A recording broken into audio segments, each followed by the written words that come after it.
why does it have to be that the motive is weight loss? Let's challenge that. Could it just be about our well-being? Why does it all have to be so serious? Can we not make this a bit more fun and lighthearted? And do we really have to do this alone? I was so passionate about creating a community. Hey there, welcome or welcome back to the Mischief Movement podcast. I'm Zoe, your guide on this journey to shake up the status quo and design a life that truly makes you feel alive. If you've ever felt disconnected, stuck on autopilot, or trapped in a life that feels more like a treadmill than an adventure, you're in the right place. I know that change can feel scary, so let's turn down the fear and crank up the fierce as we transform your life from the inside out. Whether it's solo episodes packed with actionable advice or interviews with some absolute badass human beings who've dared to defy the norm by living life their way, we're here to inspire, activate, empower, and challenge you each week. My mission is simple: to help you reawaken your rebel spirit, break free from mediocrity, and design a life that's anything but dull. You only get one wild life, so what are you planning to do with yours?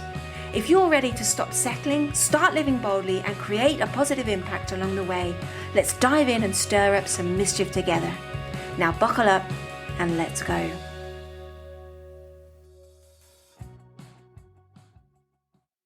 All right, Rebels. This one's for anyone who's ever felt like the fitness industry just doesn't get them. This week, I'm joined by the amazing Ro Feilden-Cook, founder of the She Collective, a fitness and wellness app that's flipping the script on what it means to move, nourish, and take care of yourself. Ro is doing things differently. No toxic diet culture, no punishment workouts, just a bold, empowering approach to fitness that actually fits real life.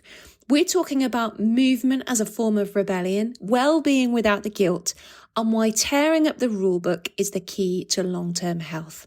So if you're ready to ditch the shoulds and start doing wellness your way, this episode is for you. Okay, so this week I'm joined by Ro Feilden-Cook, and I'm so excited. You can probably hear it in my voice. I'm so excited because obviously I have been following you and been part of the She Collective for a little while now. So it's an absolute joy to be able to have this conversation with you. Would you like to tell everybody what your mischief is? Yeah, sure. I love this question, by the way. I think it's great because we don't get to think about this a lot as adults. No. I think in terms of mischief, I do have a very mischievous side in that I love always being a bit naughty. Okay, I was not the perfect student at all. In fact, I actually got suspended a few times. Did you? And that has definitely trickled in to being an adult, but just more with, it's interesting. People always used to describe my dad as having a twinkle in his eye.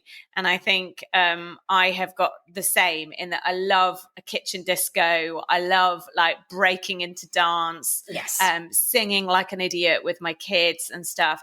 And I think that is just really about letting your inner child come out. And yeah, I love the silliness of life. And I think that when we take things too seriously, it can just all get pretty exhausting, to be honest. Exactly. So there's a lot to be said for integrating playfulness, isn't there? Yeah. And I do that with work as well. And I think that that's really important to me. Like even with like social media and stuff, like the reel I'm putting out later is just totally ridiculous. And Granny Ro. Oh, Granny Ro, when she comes out and like all of that. And I really do think that like life is too short to take yourself too seriously. And when I meet somebody who does take themselves very seriously, I kind of think, okay, yeah, well, maybe not. Fine. Yeah. Maybe this is a surface level thing. Yeah. Well, listen, I'll confess to you that my self-development journey got a little bit serious. I had hit this sort of age and this moment in my life where I went, I don't quite know what to do with myself next. Mm-hmm. What am I doing? I think I need to find my purpose. And then I got so frustrated and it became this really serious thing, this really big, serious thing. And I was like, my God, like, where am I even going in my life? What is my purpose? Yeah. And I got so frustrated that I just turned around one day and went, do you know what? it doesn't matter whether you've got a purpose or not, but could you just stop being so serious? Yeah. And that was when I said, do you know what? I like this word mischief, because I had my leather brand called Mischief and Hide. And I really love this word mischief. And I think rather than looking for a purpose, I just look to find the mischief, add the mischief, bring the mischief, and use that as the kind of guiding North Star to everything else. And lo and behold, life got a lot less serious and a lot more fun. Well, that's probably what attracted you to the She Collective in that sense then, because maybe for me, I really can't stand this notion that health has to be hard. And I really can't stand that we have to take it so seriously, because I don't believe that is true. But I really believe that we should be having fun with our health. And the moment that we do take things too seriously as well, it's like that's where all of that mindset stuff, the self-sabotage, the falling off the wagon, the beating ourselves up, all that stuff comes in, because we've got this rule book, and I kind of like the idea of kind of burning the rule book when it comes to all of it. Yes, absolutely. Two rebels together. Hey, I love it. See what mission we can create today. So tell everybody about the She Collective. What is it exactly? Yeah, so the She Collective was based on she being strong, happy, and empowered, which is what I want every woman to feel throughout their lives. But that is based on a holistic health journey. So we're not just concentrating on exercise and nutrition, but also mindset and nervous system for that sort of full circle of health. And we are a women's wellbeing and health membership, essentially based online, but have a really strong community. And it's a lot of fun to run it. It really is. It really is. I love that it's fun for you to run it, because it's fun for me to be in it. And I know that it's going to be it's hard work for you. It is hard work, isn't it? It's really hard work. Yeah. I think it's been such a journey. I think, it's really interesting. It started as something so different from what it's become. When I became a PT, I only really knew about the benefits of exercise and maybe eating well, but it's through my own journey over the last few years where it has developed into something so different, because I realized how much mindset plays into not just our mental health, but our physical health. And then I realized how much, as women, it's so important that we're looking after our nervous systems, because again, otherwise it's like this circle that is just missing these pieces. And so when we're busy women with busy lives, and part of the life is there throwing the curveballs and throwing the challenges, if we aren't taking care of that full circle, this is where we can end up sort of not failing, but feeling like a failure. And that's an awful place to be in. And I really don't want women to feel like that. Like I always say about the community, we hold so much as women. So the She Collective is this place where you can feel held. And that's really important to me. Yeah. In fact, I like on your website where it says health and wellbeing you can actually stick to. And I think a lot of the sticking is created by that full circle approach, isn't it?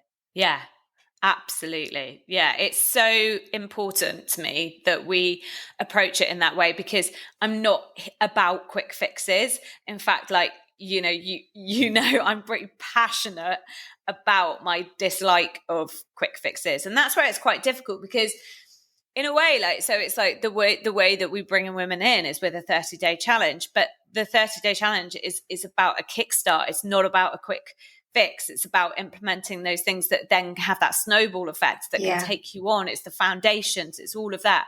But growing up with is this whole world of health and well-being where, maybe I'm not looking like every other PT or things, or giving the same messaging, because for me, it's really important to be practicing as I preach. I haven't got time to exercise more than 4 times a week, 30 minutes. Like that is my capacity. And so what I want to be teaching women to do is something that is realistic, that works with their life, not against it. Yeah. But this January, it just felt like the noise was louder than ever in terms of before and afters and the targeting around, it was just all about that, going back to that messaging that women's worth is in their weight. And that just, I find that so depressing. Yeah. But I mean, that's why what you do is so refreshing. And that's why you've carved out your own little space there, because it is realistic. You are very relatable. And the whole approach is about doing things differently. And that's what I love so much about it.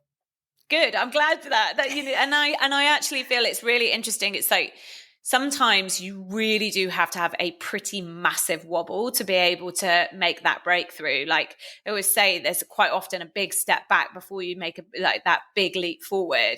And I feel like in the last 6 months, I've been really wobbly, really kind of feeling like it's just about, it is that thing of when you are doing things differently, like even my bloody husband turned around and he said, well, do you think you could just do some sort of like 6-week summer challenge, kind of get into shape thing? And I was like, bugger off, because that is just not what I'm about. I'm about making sustainable results that can last a lifetime. And that's not necessarily, why does it have to be that the goal is always to make yourself smaller? But I actually feel that it's come full circle. And I was just saying to Sam, who I work with, I was just like, something has shifted. And that's just so lovely when you experience that shift, because that's something that I watch the women in the membership feel, is that shift. And so it's all a journey, isn't it? And it's not, and the thing I just say to everybody all the time is it's not linear. Like life is not linear. And this journey of creating this membership and what I want to be a movement has definitely not been linear. Hell no. So take me back to the beginning of the She Collective, or even your fitness journey, because from what I can remember, you didn't used to enjoy exercise that much. Oh, and no. You are running a whole movement around well-being. Well, I mean, I think the thing is that whilst I'd done exercise before, I mean, I was definitely the girl who hid in the locker room in PE. I would do pretty much anything to avoid it. And then when I did exercise, it was just a punishment for my body in terms of with food. So it was all about just aesthetics and trying to make myself smaller. And the approach that I was taking was always about quick fixes. So I just developed quite a toxic relationship with exercise. I definitely was not somebody who, naturally enjoyed it, was naturally sporty, anything like that. But yeah, I mean, I discovered exercise, it's a typical story of somebody who creates a purpose-led business, but it's in my darkest moment, essentially. So when, my twins were 18 months and I was single parenting, and it was really, really tough. And when Alfie was diagnosed with spinal muscular atrophy, and he was given, the prognosis was terrible. He was given 2 to 3 years to live. And I was at rock bottom, really at rock bottom. It was a terrible time in my life. And I remember just not having any time for myself. I remember, it's interesting because when I talk to the women who come into my world, I really try and tap in, because I know what those feelings feel like of when you are like a swan. So you're, desperately paddling underneath the surface, but sort of seemingly coping on the outside. And that was definitely what happened during his diagnosis. I think, my friends and family are sort of surprised to hear how dark my head was. But there was a friend who, our kids were, tiny and at nursery or whatever together. And she was like, I really think that you should just try this boot camp that I'm going to. And honestly, it was for me, that was like, oh yeah, great. Okay. If I lose a bit of weight, maybe I'll feel a bit better about myself. There's no part of me that was like, oh, I actually deserve that 30 minutes to myself. There was no part of me that was like, and that's where I get, it's so difficult to motivate yourself when you are sort of in the trenches, or whether it be with small children or just mentally, or wherever you're at the beginning of the journey. But I think what happened really did surprise me, because it was just this like release of just every time after I went to this boot camp, I would sit in the car and I would just wail, and I hadn't been able to release any of the emotions. I was numbing everything with antidepressants and alcohol, numbing it all.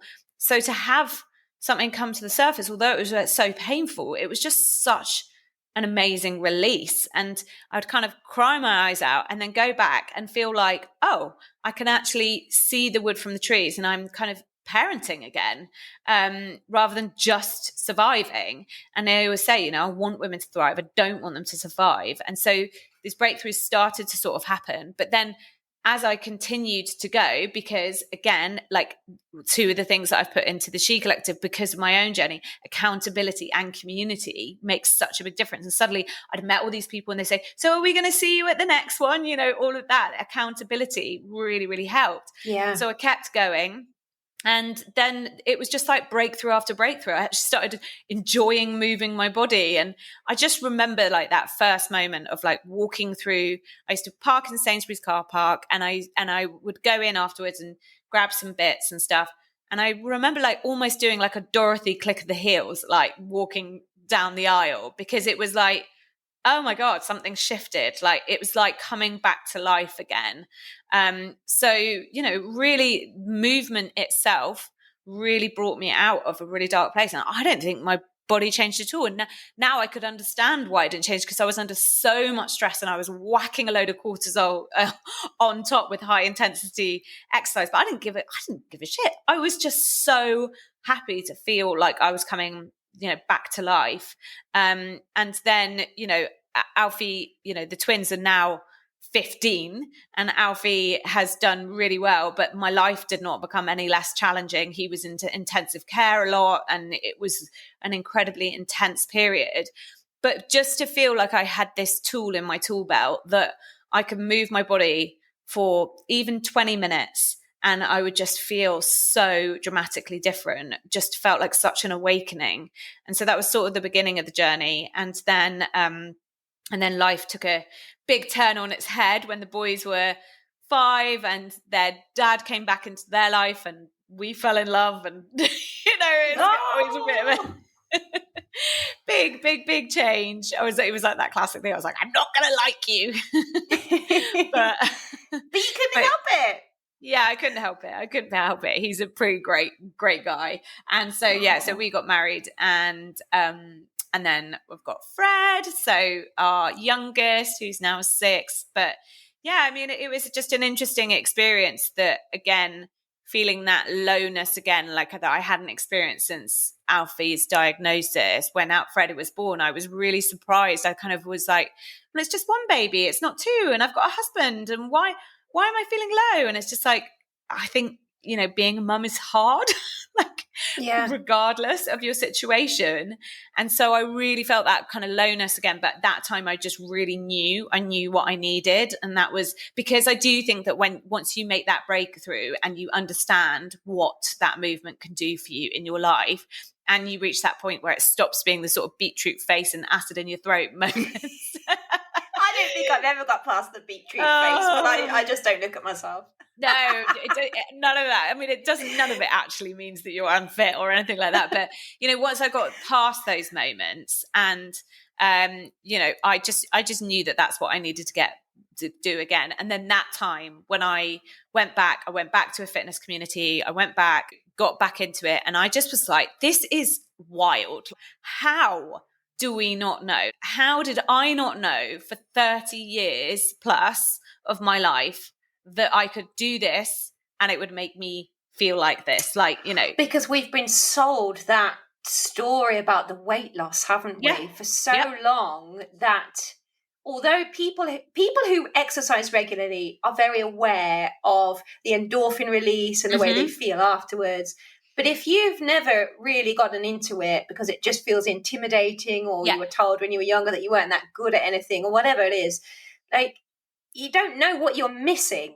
But as soon as you get that, you appreciate that movement is so much more than losing weight. It can just make you feel so good. And whether that's dancing or the way you yoga feel. or running. I used to say to my mum all the time, who was trapped in diet cycles for most of my life.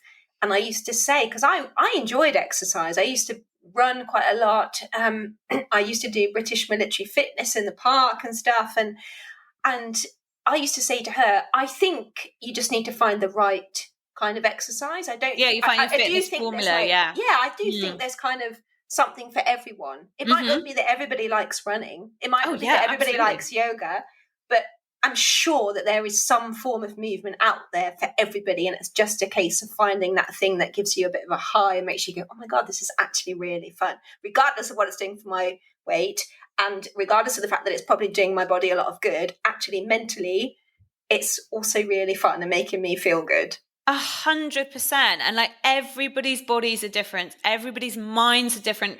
Everybody's lives are different. So there is not a fitness formula that fits with it's. I always try and make that clear about like, you can't go, okay, you're a woman of a certain age. Like there are certain recommendations that I make, particularly with strength training. It's not just a buzzword. It is something that is incredibly beneficial to women. But there are so many different types of strength training. Like Pilates can be strength training, calisthenics can be strength training. There is not one single way of doing something. And I think that that's where I really am so passionate about helping women discover that the enjoyment behind it. And I think that was it. It was kind of like this light bulb moment of, well, okay, well, why does it have to be that the motive is weight loss? Let's challenge that. Could it just be about our well-being? And then secondly, like, why does it all have to be so serious? Can we not make this a bit more fun and lighthearted? And do we really have to do this alone? Like that was where I was so passionate about creating a community. And I don't think I ever would have considered being online, but it was at the time of, I trained to be a PT, did it like the first year, and I was working away and built up a huge client base, and it was all going really well. And then we went into lockdown and I couldn't see any clients, and it was kind of all, there was no choice, but at least with being a PT, you could transition to online. And I was like, online, don't like that. Wow. Like, because I loved just being with people. Like that was my favorite thing. And, and I had a small child, and it got me out, and I just loved it. I loved it. But it was just so interesting that when you do it right, community actually can work really well online, and the accountability could work, and I could have a lot of fun doing it. So, but also with online, you can reach a lot more women. And I think that for a lot of women, getting somewhere physically, getting to a place, can be that one more barrier to exercise. Yeah. So removing all those barriers to entry was really important to me. But the other thing was that what I couldn't get over, what really excited me when I started to create the She Collective, was that I could get one resource. So for example, then I started to bring in the nutrition stuff. So I made an investment for one resource, and I could share it with everybody. And one of my things that I have always loved being is generous. And so for me, the fact that I could make one investment and share it with as many women as possible, any woman who was under my umbrella, that really excited me. So to be able to have an online platform where that is essentially what it's about for me, is creating a one-stop shop for women's well-being, where I make these investments like breath work, meditations, whatever it might be, guest experts, and then everybody gets to benefit from it, and they can pick and choose. They don't need to use it all. They can use what they want.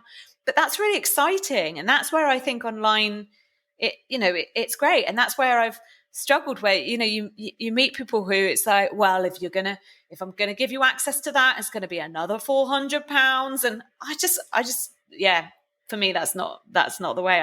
I love that I get to share it all. Yeah. And you even put on socials, don't you? Yeah. Oh my God, yeah.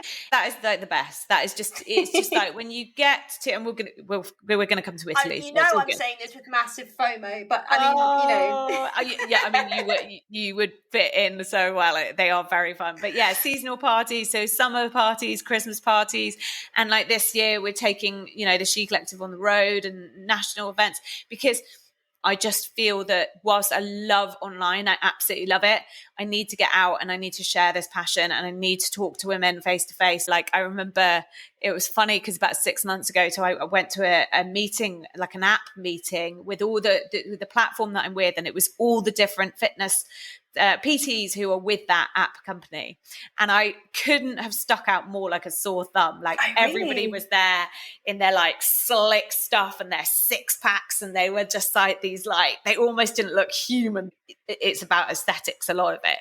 And so we were sat there and the woman was saying like, what sort of things have you found have worked? And I, put my hand up and I said, well, last year I was sort of getting on a train and going to Manchester or all these places and talking in like pub side rooms to women. And, sometimes you'd hardly get anyone turn up. But, the women who did come, I really saw that it had an impact. And I just remember this one guy with his undercut and his man bun, and he just like turned to me and he was like, I couldn't think of anything worse than going and standing in a room and talking to a load of unhealthy people about like, I was just like, yeah, we are different vibes. That's okay. But you know what? Like that is the kind of stuff, that nitty gritty stuff. I will get in a room and if one woman will listen to me and that means that she will take action with her health, I'm going to flip and do it because that's how passionate I am about it.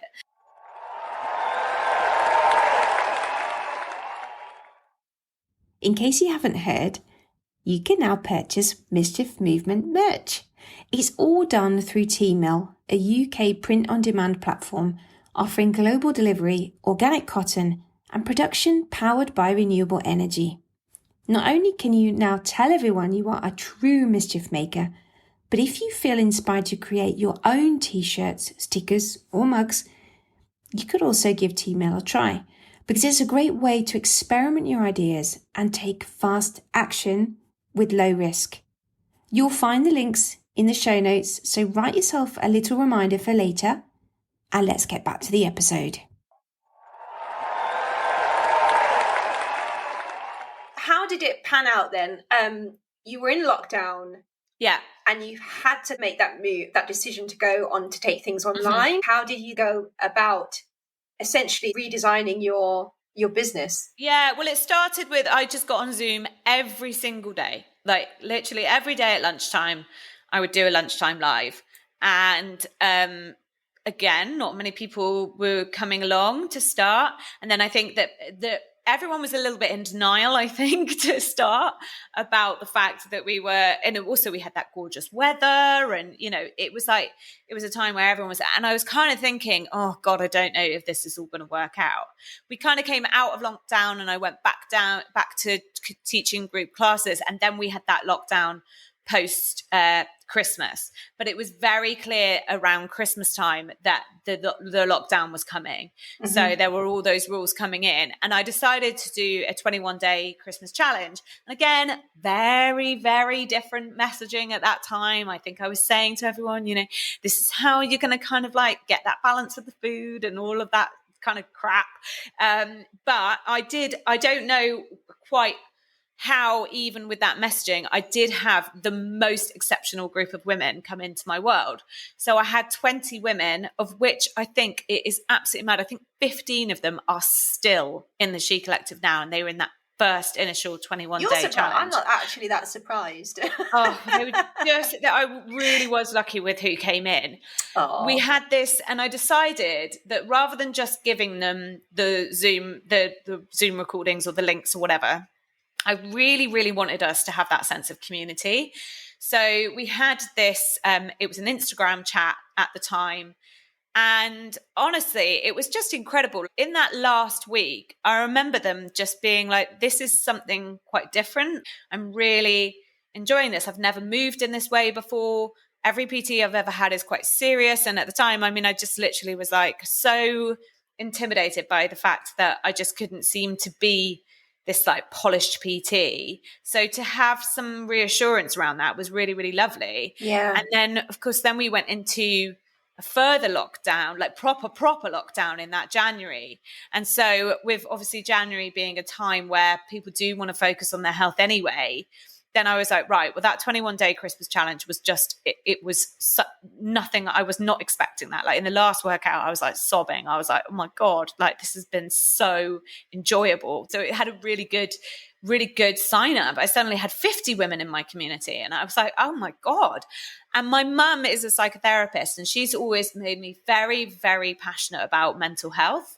And at the time I could see that there was actually, it wasn't just exercise and nutrition. Women's mental health was really, really struggling, particularly, with the fact that a lot of people were homeschooling and the challenges of that. And, and I was right there alongside them with 3 kids and, and trying to balance everything. And it was hard. Yeah. And so my mum did a session, and she got on and she got everyone to talk. And we had people like kind of crying but opening up, and it was just the most beautiful thing ever.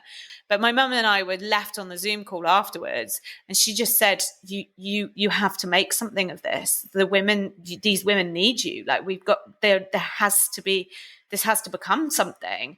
So that was when I did some mindset coaching. It was, I never really want to call myself a mindset coach, because it was kind of one of those real like, baseline qualifications, but in a way I'd kind of been trained for it all my life by having my mum as my mum. Yeah, of course. And so it was enough to kind of implement into the community. And by that point I was still running it month by month. It wasn't a subscription, so it would be end of the month. Everyone would have to re-sign up, and it was all very amateur, and they'd be sent their Zoom, like their links and stuff to the recordings on YouTube or whatever. And it just didn't matter, like in terms of we were really creating a community. And so I ended up having to have multiple groups of people on these Instagram messages and stuff. And it just started developing and like kind of snowballing. And that was so special. Like it was such a special time, because it just really felt like we were onto something. And of course, it has been through so many changes. And what's been quite difficult in a way is that you naturally, as a business, you do have to change things, because I couldn't continue to send everyone YouTube links and have groups on Instagram and things like that. But everybody has to watch every fuck up and failure that you go through, and that can be quite tough. So that's what I mean about, it's really not been a linear journey at all. But, in those initial days, it was Ro PT membership, and I just felt so passionate that it had to evolve into something more, that it wasn't just about me. I wanted this to be a legacy that was like, okay, she founded it, but it's still going, kind of thing. Something that really had a massive impact on women. And so that was why I wanted to call it the She Collective, because I went and brainstormed with my friend Sam, and she said, how do you want women to feel? And we sort of came up with the words, and it, landed on strong, happy, and empowered. And that was the she, basically. That's brilliant. I didn't know that at first. I read it somewhere, or I think you said it in a training at some point. Not many people do, though. That's brilliant. I love it even more. But it's true, isn't it? When you're building any kind of business, there's a lot of messy middle, and I'm still in the messy middle, 100%. Yeah. God, I don't know where you started then. Jeez. Well, it's just, I think it's the messy middle bit is the bit where you are expanding. It's becoming something different now, right? I've got Sam, I've got my wing woman. Like that's been a huge change in the last 6 months. It's like we can now just go out and really go for it. Like, I mean, where you are right now, and I can see the evolution. Was there a sort of strategy, or was it just a natural organic process from the initial Zoom classes to then I'm going to try and add in this little thing? And then, well, it's been a huge journey, because like I was saying to you, it was last April that I finally was like, right, I can do this full time. The thing is about with building it is that everything I have ever really made has been invested back in. So I have been at the point where I would kind of be interested to total up what I've put back in. But for until that point where I went full time into the business, I wasn't taking a wage. So I was working my arse off. And that actually, I think I would really say to somebody thinking about starting a business is not a good thing, because it makes you resentful. Because I would have people, you know, at one point I was managing all of the WhatsApp groups. I had something like 14 WhatsApp groups. I had my phone, my life was dominated by it. I was going to bed trying to message people back, waking up in the middle of the night trying to message people back, trying to support everyone, and thinking in my head, hang on a minute, like when anyone would like question and think, I don't even get paid for this, but that's not their fault. Like they're paying a subscription, but it can make you resentful. And I think that that's what's really difficult. Then finally, you know, you start making money, and then, you know, and then you have to take that step back to take that step forward when you take on staff and all of that and stuff. So it has not been linear at all. And I think that tech has changed. There are things that, you know, were forgiven before, but now I want women to have the easiest experience possible. Then investing in having an app built was just, that was like, you know, I've still not paid it off. So it is extraordinary what it takes to build on solid foundations if you are working with something like that is essentially, this is a membership, but it's also like a tech business in that sense. Yeah. Is there anything that you, like looking back, you think you'd have done differently, or are you happy with the way the whole process went? Oh my God, there's so much I do differently. Really? I think that I have a really bad habit of basically, I always want to give more. So I have presumed at times that I need to change things or give more or do more. And it has come totally at the expense of me. I have burnt out several times. So to be running a women's wellness business, you know, business and membership, and to be burning out regularly is ridiculous. And I had things like, you know, like when I slipped 2 discs in my neck, I would load up on painkillers and get on and film. And yet there were 150 videos on that platform that anyone could have done at any time. And yet I gritted my teeth for maybe 3-4 different movements in a workout so that it would be new content. I'm definitely going on a real journey myself. It's like sometimes you have to be data led. And the data is really interesting as we've been sitting down and looking at it. So it's like, for example, at the moment, I'm trying to grow a business, which you need time for, you need energy. So you need to be able to step into your CEO shoes. And actually, at the moment, I have so many times in the week where I need to be live, or I need to be on a call like with the members or things like that, and that really limits my possibilities for growing the membership, which essentially growing the membership makes the members experience better because there's more to invest, there's more that we can do. And so we've been looking at it, and every single day when I'm turning up on my lives at the moment, there's 2 people on there every day. And so I am absolutely killing myself to make this work. And the only way that I have done full circle and gone, sometimes you just need to make a decision which is not going to suit 2%, but I have to do that for the bigger picture of things. And I'm really enjoying Mel Robbins' book, Let Them. And so it was kind of that thing of, if you are going to disappoint people, you're going to have to make decisions in your business that are going to be difficult. Yes. And if you're going to have to do that, and people are going to be disappointed, sometimes you just have to let them. And that's all you can do. And I think that's been really revolutionary for me, because I am a awful people pleaser, like next level. So I'm learning. Oh, but yeah, it's true. You can't please all the people all the time. And it's so important that as the CEO, you hold on to that vision more than anything. And as you're doing now, you're outsourcing certain parts of the business to other people, and you're getting the help on board so that you can maintain some of that space. Because, I mean, you're in it, but you've also got to be out of it. Absolutely. Looking in and guiding. That's where I love, like people. when Sam came in and she's, you know, director of operations, and all that, she can do all her strengths, all of my weaknesses, which is just fantastic.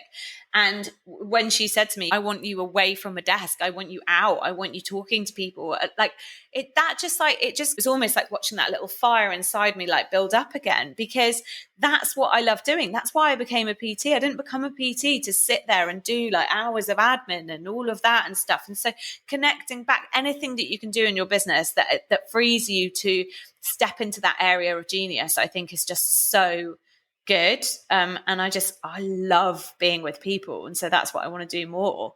And I love creating for my members as well. You know, that's the other thing, is that the more time I get, the more kind of like, it's like yesterday, it was just so nice. Like mobility and stretches is one of those things that it's always on that to-do list, but it just never gets done. And just having that little bit of extra breathing space, being able to film a few stretches, it was just so nice. And I was like, that is what is needed to actually take it forward.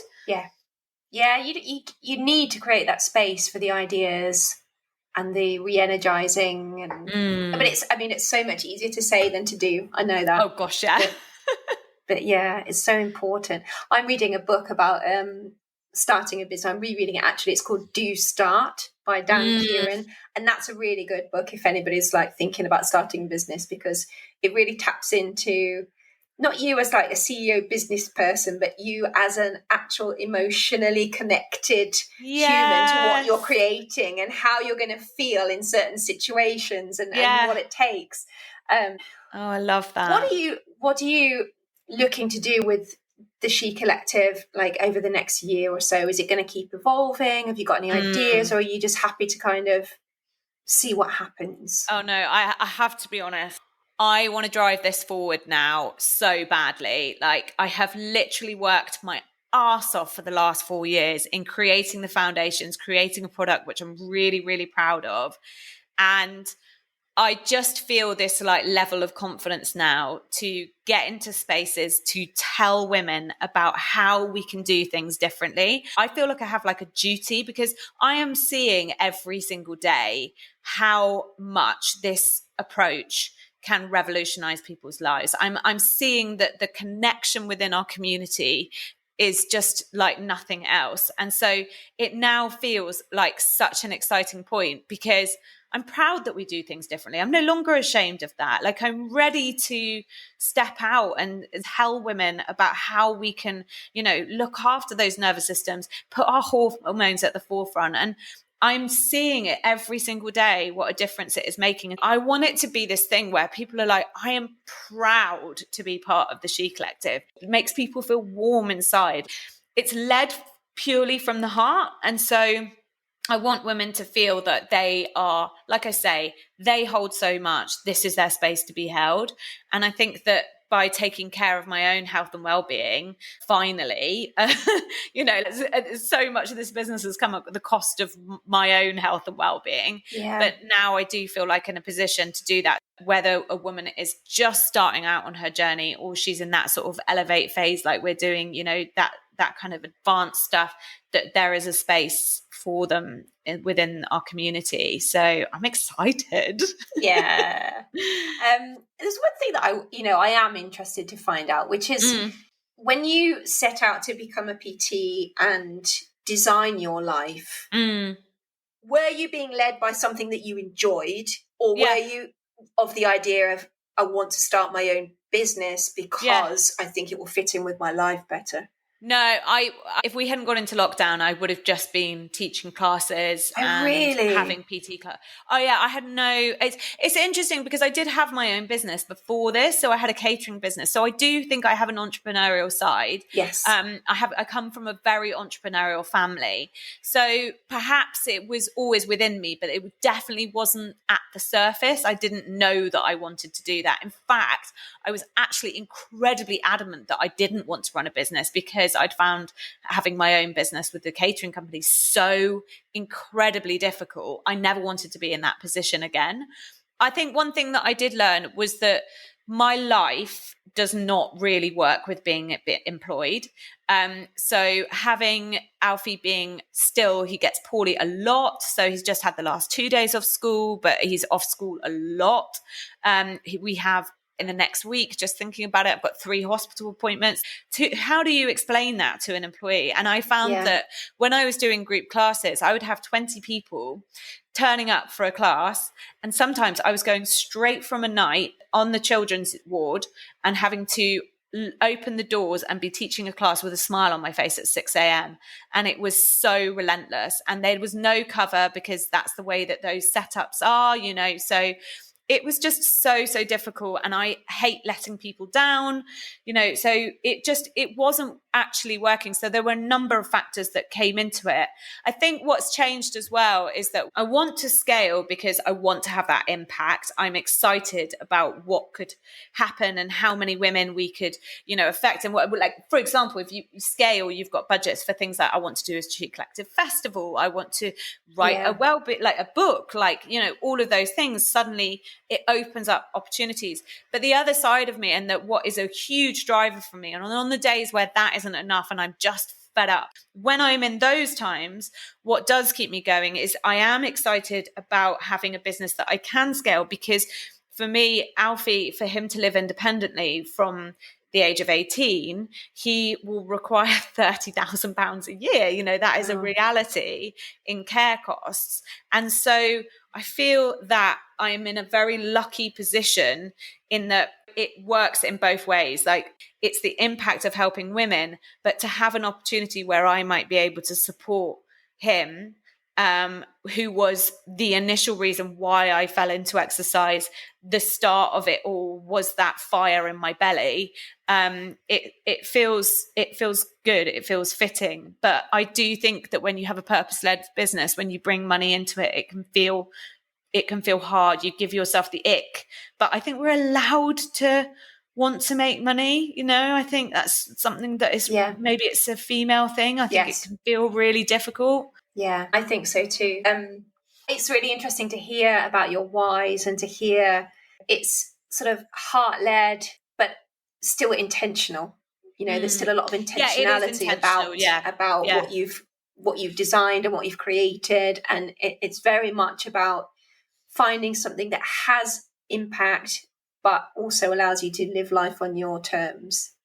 Yeah, it does. It allows me to live life on my terms, and I think that having that freedom is something that I do think once you've had it, it would be very hard to go back.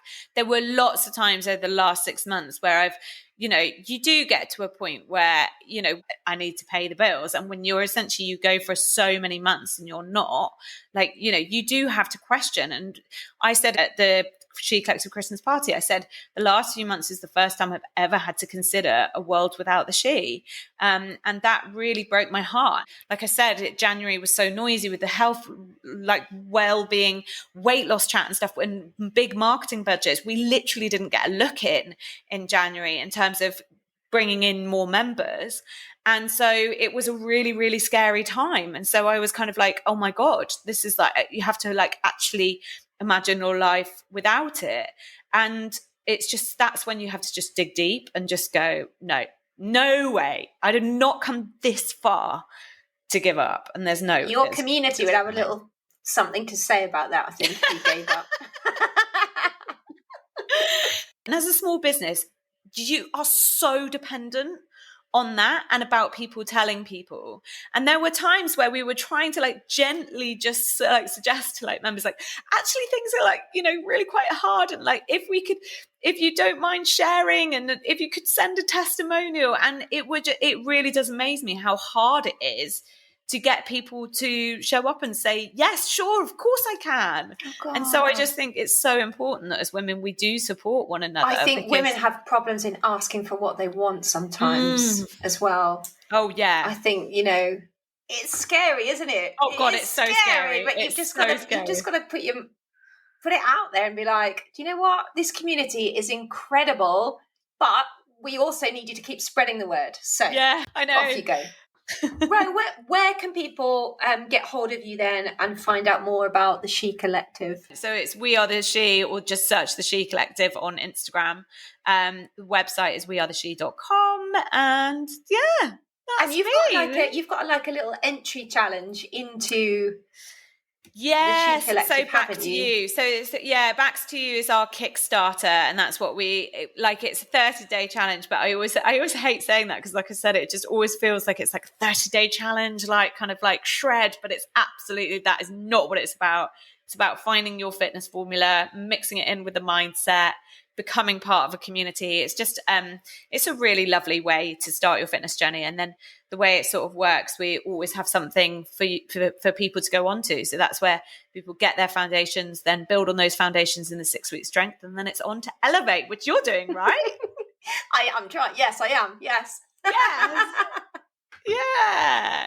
That slower, heavier stuff is just so good for, for women, and you just feel good after it. And sometimes I write to you afterwards and I'm like, oh my God, I'm just about still alive. Oh, not really. It's good. It's really good. It is really good. But obviously, as anything, you're pushing yourself. You're beyond what you think you're capable of. And I haven't done a lot of strength work in the past. As I said, I used to be a lot into running, a lot of cardio stuff. So it's nice for me to get into the strength stuff now. It's enjoyable. It never used to be. And I know why, because it's just so intimidating walking into a gym, being surrounded by big gym bros and their huge weights, grunting and stuff. Even I've been in like women's gyms and they've still been intimidated by the women lifting the big weights. So this is nice. Nobody's looking at me in my house, so it's great. I did yoga last night, and my son, sometimes on a Tuesday night, he crawls out of bed and goes, "Can I come and do yoga with you?" I said, "All right then, come and do some yoga." And last night he said to me, "The yoga lady's making us do some hard things this time, isn't she?" Lady is actually Freddie's godmother. It's really nice. It's really nice being able to, and that's what's been really nice, is like bringing other energies and stuff. Because the reason that I called it the She Collective was because I just did not want it to be the Ro Show. I wanted it to be. I really didn't. I really wanted it to be this collective of women's well-being experts and, different energies and different, because everybody, you need something different on every day. But for now, I am happy doing it, and I can kind of see myself. I think even when I say that I would end up like handing it over, to other people, I think I'll still be there. Like, I'd be genuinely Granny Ro, like doing the videos, because I'm very lucky to love what I do. I love it. And that's where that carries you through those tough bits of business and the times that aren't so linear and all of that. The fact that I enjoy it, I would do this for the rest of my life. It's getting women moving. What I love hope. it. That's what I would want for everybody listening. I really, really would like everybody to find the courage to take that leap, to lean into those things that they love, because on the other side of that fear is all this good stuff. And I think it is up and down, isn't it? No business journey is going to be smooth sailing ever. But when you've really anchored into that, why you started and what drives you and why you're so passionate about it, you can still get out of bed in the morning, even when you were saying, would you do things differently in any way? And I said, oh my goodness, so much. I think what is interesting though is that what I have done has now built the strongest foundations, and I think that is really important. And so those wobbles that you have and those ups and those downs, you always learn a lesson from them, right? And so if I had absolutely plain sailing, like there are a few PTs who during lockdown got on Instagram Live and did them every day, and they had apps that flew, like absolutely flew, scaled immediately.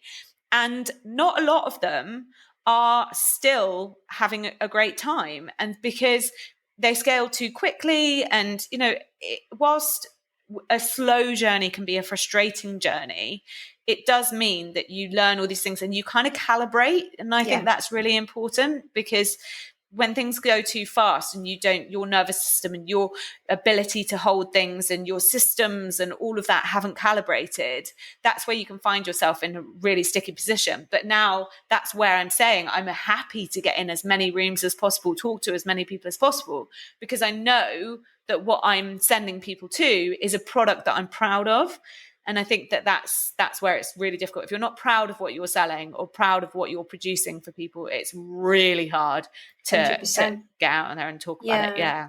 So what would you say to somebody who feels a bit kind of like nervous about, and they've got this sense of, I know I should be doing some exercise or taking a bit more care of myself, but it just feels like a massive step.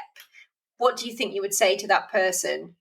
I think it is that analogy of you quite literally, of course you feel like that, because just imagine, right, you're standing at the bottom of a mountain and right now you've got a massive backpack on you, you've got like these big hefty shoes, you've got no map and you're looking up at the mountain, then that's a really intimidating thing. And that is essentially particularly like with women and what we carry in terms of like the mental load as well as the physical load, but absolutely men too, but that can be a really hard place to start in. And why women feel stuck is because they feel overwhelmed.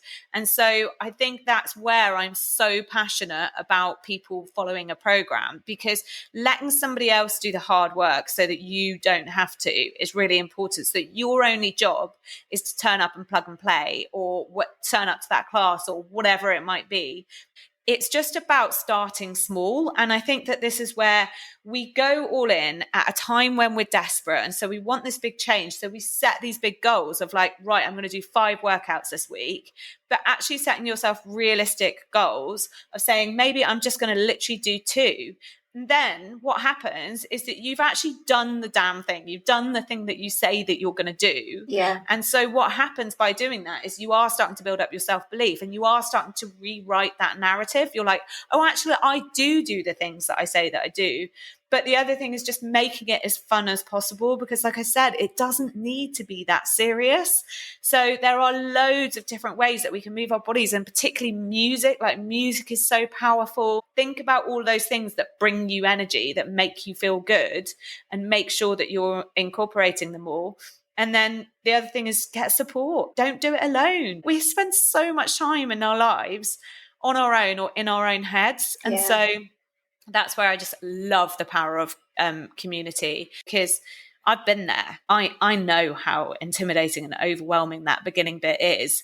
But yeah, gosh, sorry, this is a long answer because I get so passionate about this. But it's so true. I get so passionate. I'm like, let me help you.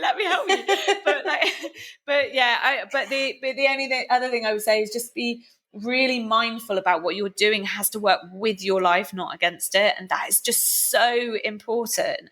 So like choosing something that is built with your life, your age, your, gender in mind. Like thinking about this reel that I want to do with my husband, and it's like clips of me exercising, clips of him exercising. Like his next 6 weeks progress is going to be consistent. Mine is not, because I'm going to have a cycle, because I'm going to have curveballs, because of all of those things. Like, he can train fasted, I can't. And that's why it's really important that I'm exercising in a way that is considering my age, considering my hormones. All of those things is really, really important. Sorry, long answer. It's all right. Afterwards, when I listen to this, I'm going to play a drinking game with myself of how many times you say the word passionate, and we'll see how drunk I am by the end of it. Oh my God. Not really. I absolutely love it. And I don't think I'd have enjoyed this chat half as much if you weren't as passionate about what you do. And anyway, that's what comes across in your classes and gets people invested in what you do and helps to then invest in themselves, I think. Yeah. So, never lose that. Good. Ro, I've loved talking to you. You too. So much. Thank you for having me. I'll see you online very soon then. Absolutely. Need a roundup of what we talked about today? All right, listen up. Here are my takeaways. So number 1, if you're here, I'm sure you already do have a mischievous twinkle in your eye, but here's your reminder to be more playful this week and enjoy the silliness of life. Health doesn't have to be hard, and we can also burn the rule book and just have fun. 2, whether you're starting your fitness journey, beginning a new habit, or looking to change things up in your life, it's important to do it in a way that works with your life, not against it. Be realistic about the capacity you have and start small so that the changes actually stick. 3, go against the grain by not attaching your worth to your weight and instead Try some movement purely to help your mental well-being and emotional release. 4. Accountability and a community will always help you to keep going when you're starting something new. So surround yourself with people who will be your biggest hype squad. 5. The constraints that frustrate us the most are also the fastest route to creative thinking. Lockdown required the world to start thinking differently. So what limitations can you see in your own life that you could flip on their head to become the very key you need to unlock your next step? 6, you can still burn out from something you love. So even if you're in the process of starting a business, it's so important to build strong foundations at a pace that feels steady and doable and where you can take care of your well-being whilst you're doing it. 7, you can't please everyone all the time and you shouldn't have to. You can't control other people's reactions. So take a cue from Mel Robbins and just let them be however they want to be and just keep going. 8, anything that you can outsource in your life or business that frees you up to spend more time in your zone of genius or on the things you love is a worthwhile investment for the time, well-being, energy, and ideas you will get back tenfold. 9, be proud of what you're creating so you can back yourself 100% when it comes to spreading your message. And finally, when you really don't want to do something, the secret is to try little bursts and incorporate as many things that you do like as possible to make it more enjoyable. Think music, a delicious post-workout snack, or even getting a friend to do it with you for extra giggles. That's a wrap on another episode of the Mischief Movement podcast. If today's content stirred something in you, let's keep in touch on Instagram or connect with me on LinkedIn. You can even click the link in the show notes to sign up to my Mischief Mail newsletter, where you'll get exclusive insights on upcoming episodes and your chance to submit questions to future guests. But shh, don't tell anyone, it's our secret. For more info on ways to work with me and some fun free resources, check out the website themischiefmovement.com. Until next time, stay bold, stay rebellious, and of course, keep making mischief.